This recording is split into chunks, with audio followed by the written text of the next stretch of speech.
Meeting and marching. Today, mothers from Highland Park, the North Shore, and other communities affected by mass shootings met with lawmakers on Capitol Hill in Washington, D.C., demanding the federal government outlaw assault weapons. And WGN's Mike Lowe is live on Capitol Hill tonight with more. Mike?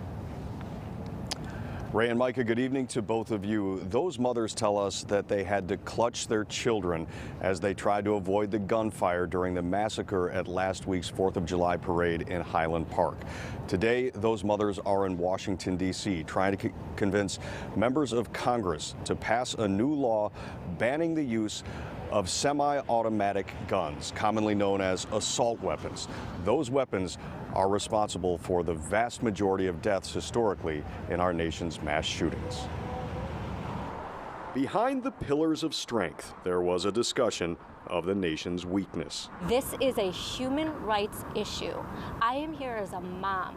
A group of mothers from Highland Park and other North Shore communities held meetings with lawmakers. They delivered a message stripped down to a single urgent plea. We are asking for one simple thing: ban assault rifles federally. That is one thing. Ivy Domont and Emily Lieberman attended the Highland Park 4th of July parade. You hear the pops in the background and instantly realize that there's a great chance that we might die in any moment. Today, they say they're fighting for their lives as members of a 6-day-old organization called March 4th. What I felt in this room was power.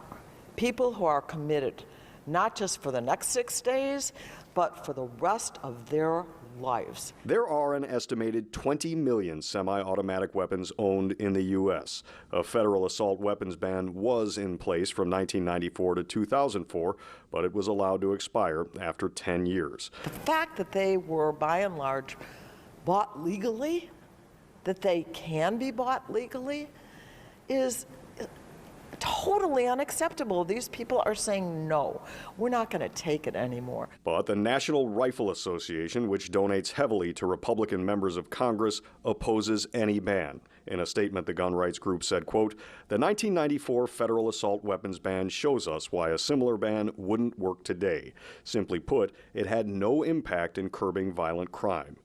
Overall, that's true, but according to a 2019 study, during the decade of the federal assault weapons ban, the nation experienced a 70% reduction in mass shootings, but a negligible reduction in overall gun homicides because mass shootings account for such a small percentage of all gun violence. These are battlefield weapons. These are not discrete weapons. These are weapons that produce mass casualties. Jennifer Bannock is the Lake County coroner who handled the investigation into the Highland Park massacre last week. She's also a captain in the U.S. Army Reserves and is a trained battlefield medic. She has seen the catastrophic damage that semi-automatic weapons cause to the human body up close. One victim in particular, yes, the damage was really horrible. Another victim had a significant hole in their torso. So all of these things make it very difficult, even sometimes upon autopsy, to discern exactly what was damaged because things are just shredded. For moms like Emily and Ivy, it has been a week of incalculable sadness. But the trip to Washington has also given them a profound purpose. It ends here. It ends here. And it ends with these strong moms, dads, parents. We will not let this continue. And March 4th organizers say that there will be about 500 mothers from the North Shore at a rally here on the Capitol grounds tomorrow. They will be joined by U.S. Senator Tammy Duckworth of Illinois and also parents of children murdered in the mass shooting in Uvalde, Texas. Reporting live tonight from the U.S. Capitol in Washington, D.C., Mike Lowe, WGN News. Thank you, Mike. The WGN's Mike Lowe will have more on the March 4th rally throughout all of our newscasts tomorrow. You can also read more at WGNTV.com and get breaking updates through our WGN News app.